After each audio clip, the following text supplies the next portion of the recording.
इधर भारत जोड़ो यात्रा के दौरान कांग्रेस ने हरियाणा के सोहना में राहुल गांधी की सुरक्षा में चूक का आरोप लगाया। कांग्रेस का आरोप है कि यात्रा जहां रुकी वहां 3 लोगों ने घुसने की कोशिश की, जिन्हें यात्रा में शामिल कांग्रेस कार्यकर्ताओं ने पकड़ लिया। कांग्रेस का आरोप है कि ये तीनों वहां घुसे जहां यात्रा रुकी थी और उन्होंने राहुल गांधी की यात्रा में शामिल महिला कार्यकर्ताओं के कंटेनरों में भी घुसने की कोशिश की। इस घटना को कांग्रेस ने राहुल गांधी की सुरक्षा में चूक बताया, जिसकी शिकायत कांग्रेस ने सोहना पुलिस स्टेशन में दर्ज करवाई।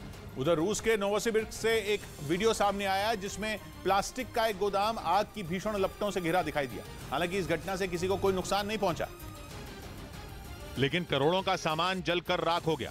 इस घटना का जो वीडियो सामने आया उसमें प्लास्टिक के उस गोदाम से आग की ऊंची लपटों के साथ जोरदार धमाके होते दिखाई दिए।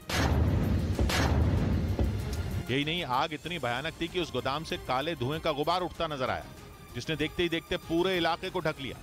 घटना की जानकारी मिलने के बाद फायर ब्रिगेड की कई टीमें वहां पहुंच गईं, जिसके बाद आग बुझाने का काम शुरू किया गया। बताया गया कि जिस प्लास्टिक के गोदाम में आग लगी वो करीब 2000 स्क्वायर मीटर में बना था।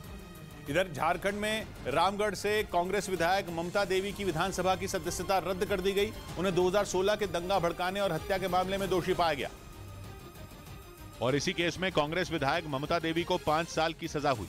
कानून में 2 साल से ज्यादा की सजा पर विधायक को अयोग्य घोषित करने का प्रावधान है। झारखंड में ममता देवी कांग्रेस की दूसरी ऐसी विधायक हैं जिनकी विधानसभा सदस्यता रद्द की गई।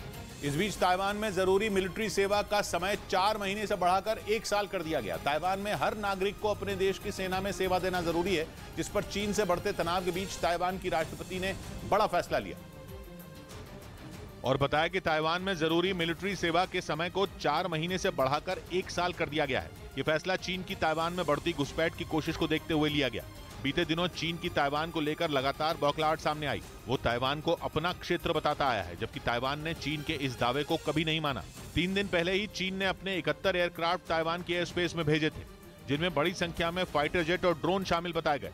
दावा है कि ताइवान की एयर स्पेस में चीनी वायुसेना की अब तक की सबसे बड़ी घुसपैठ थी, जिसे चीन ने भी माना और कहा कि उसने ताइवान की एयर स्पेस में स्ट्राइक ड्रिल की थी। ऐसे में ताइवान की राष्ट्रपति ने नेशनल सिक्योरिटी काउंसिल और रक्षा मंत्रालय के कुछ अफसरों के साथ बैठक की, जिसमें ताइवान में जरूरी मिलिट्री सेवा के समय को 4 महीने से बढ़ाकर 1 साल कर दिया गया।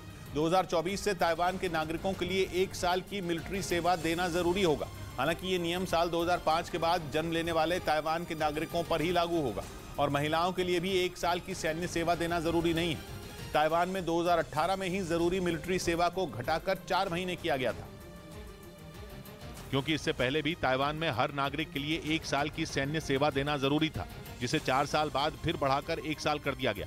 इस दौरान ताइवान के नागरिकों को हथियारों को चलाने की ट्रेनिंग दी जाती है। इसके बाद जो शख्स सेना में रहना चाहता है उसे एक एग्जाम पास करना होता है। लेकिन अब ताइवान के हर नागरिक को 1 साल की जरूरी मिलिट्री सेवा देनी ही होगी। चीन के साथ बढ़ते तनाव को देखते हुए कदम उठाया गया है। ताइवान की राष्ट्रपति ने जानकारी दी कि यह फैसला ताइवान की सुरक्षा के लिए लिया गया है, ताकि सैन्य सेवा देने वाले नागरिकों को एडवांस लेवल पर ट्रेनिंग दी जा सके और जरूरत पड़ने पर उन्हें दुश्मन से लड़ने के लिए जंग के मैदान में उतारा जा सके।